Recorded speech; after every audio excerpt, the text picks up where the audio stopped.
Keep going, Jano. Keep going. Get that content out.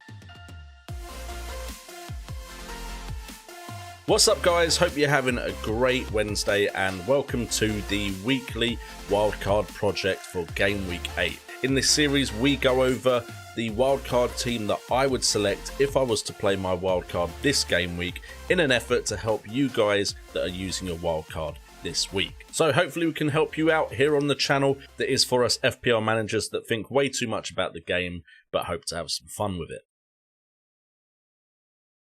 So let's get into the video and we start off looking at how my wildcard team did last week to see if the players we picked did any better than the first wildcard project team from Game Week 6. So Game Week 7's wildcard project team saw the likes of Martinez, Chilwell, Dallas, Kilman, Son, Salah, Rashford, Grealish, Bamford, Calvert-Lewin and Kane make the starting 11. The new players to the side from the Game Week 6 team were, of course, Bamford, Rashford, Grealish replacing Barkley, Dallas and Chilwell. Kilman came in off the bench and we see the likes of Masuaka making the bench for last game week and still keeping his place purely because I forgot to change him to steer, to be honest. But we saw the Game Week 7 team come in at a total value of 99.5 million in comparison to Game Week 6's side, which came in at 101.1.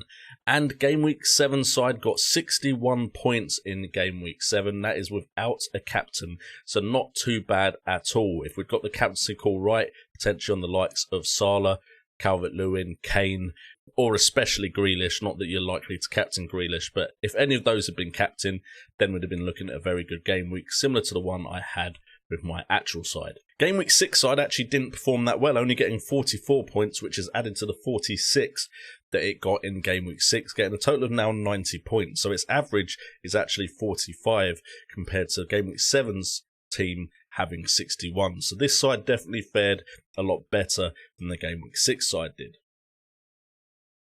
But let's start talking business and let's discuss how our team would actually look if we played the wildcard this game week. And as you can see, there's a lot of players that wouldn't leave the side, at least not for now. Now we can see Martinez is still in goal. We've still got Chilwell, who looks very good as a defensive option in that Chelsea side that look a lot better. Now Mendy and Thiago Silva are starting to integrate themselves into the team. We have Son and Kane still because they still have one very good fixture before the fixtures turn for them. And I do think keeping one of them is probably still beneficial over their tougher fixtures. Salah keeps his place as well, being a reliable captaincy option. Grealish finally pays us back for our faith in him with a very big haul in the game week just gone.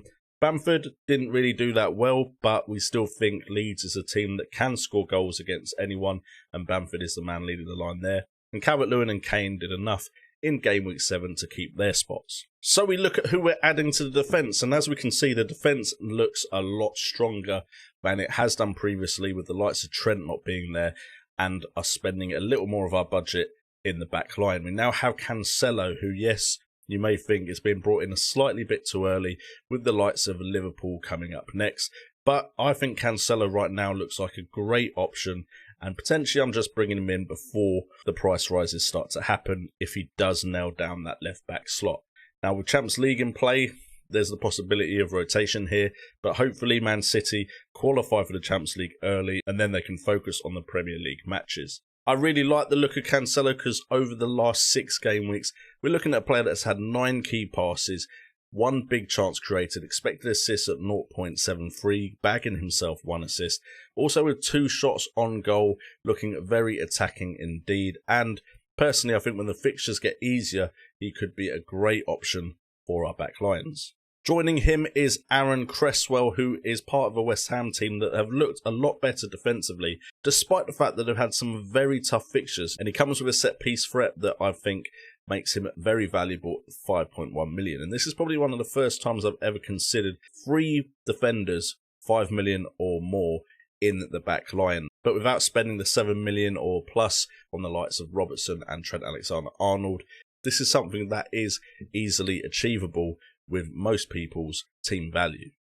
Cresswell doesn't offer much in-goal threat, however he does have 13 key passes played with 2 big chances created, expected assists at 1.19, but he's actually got 3 assists so far in the last 6 game weeks, so With 31 points for a player that has had the fixtures that he's had, that is a very good return for Aaron Cresswell. If you wanted to look elsewhere, I do still like the looks of Wolves defenders because I think they're a team that can get clean sheets against anyone. I also like the look of Reguilon. He looks like he's a player that can find the passes to get to the likes of Son, Kane and Gareth Bale. Arsenal also look like a decent outfit with their much improved defensive performances under Mikel Arteta. And there's also other Chelsea options that you could get for slightly cheaper if your budget doesn't allow for Chilwell. But for me, Cancelo and Chilwell are both very exciting prospects and good attacking prospects that I really would like to get into my side, which is very unlikely if I do keep Trent. So playing a wildcard, of course, makes it easy to bring in these two big hitters. We then move on to the midfield, and we also include the bench because now you can see the other defenders and midfielders that I've selected here. And we've actually gone for under from Leicester City. Now, Leicester City have decent fixtures, and there is the possibility you could upgrade this slot to the likes of Tillmans or the likes of Maddison and Harvey Barnes. However, under has impressed me, and there's a bit of a punt that I'm going with just to see how this goes. But he's impressed me in his very few minutes for Leicester City and looks like a very creative player that could add another dimension to the Leicester City attack. Now, would I really suggest this if it wasn't something that someone was doing as a bit of a punt? No, I wouldn't. I'd say there's safer options in that Leicester City side. But I personally really like what I've seen so far. And if you're a gambling man, I think there's potential in this 5.9 million midfielder. He's only played 69 minutes so far and has no goal threat to speak of, but has played 3 key passes and created 3 big chances with an expected assist at 1.24 and 2 assists already achieved in only 69 minutes. So maybe I can be a bit of a guru with this pick and pull a worldie with this selection. And of course, in midfield, we have the likes of Souček at 4.9 million. Means we have West Ham attacking coverage. He does seem like someone that can get into the box and potentially get on the end of Cresswell's crosses, or anyone's crosses, to be fair. There's a lot of big men at West Ham that can do this job, but Souček at 4.9 million offers that value, as does Dallas, who does stay in the side after that goal he managed to score in the defeat for Leeds against Leicester. I personally think he has high enough underlying stats for attacking goal threat that he just outdoes Ayling for me, although I do think Ayling potentially is a better player. And yes, Aaron, I probably said it wrong again. Ayling, not Ayling. Ayling. But anyway, if you've watched me for long enough, you know I butcher names.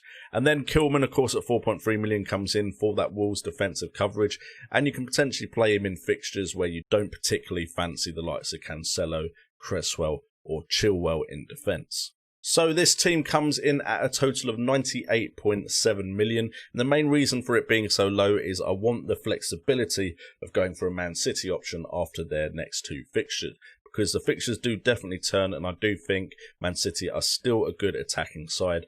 I think they just need to find their feet and have had some difficult opponents to face. But I do believe Man City will start to score goals. And it's a bit of a prediction and future plan to make sure that Man City is covered for when they do start hitting the back of the net.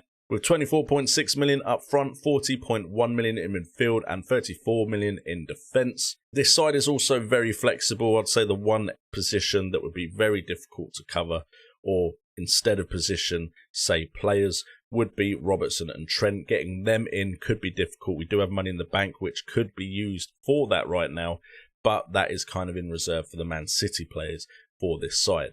So there you have it. Of course, as far as calculating how this team does moving forward, we're not going to be making the transfers, but it'll be interesting to see how this does in the next 2 or 3 game weeks. Anyway guys, hopefully that has given you some food for thought if you are playing your wildcard or just generally transfers for your FPL side. If it has, please do hit that like button, subscribe and hit that notification bell. It helps the channel out massively. And thank you guys so much for the support on the team selection video. It's done some great numbers in comparison to what I'm used to getting this time of year. So thank you guys for smashing it on that one.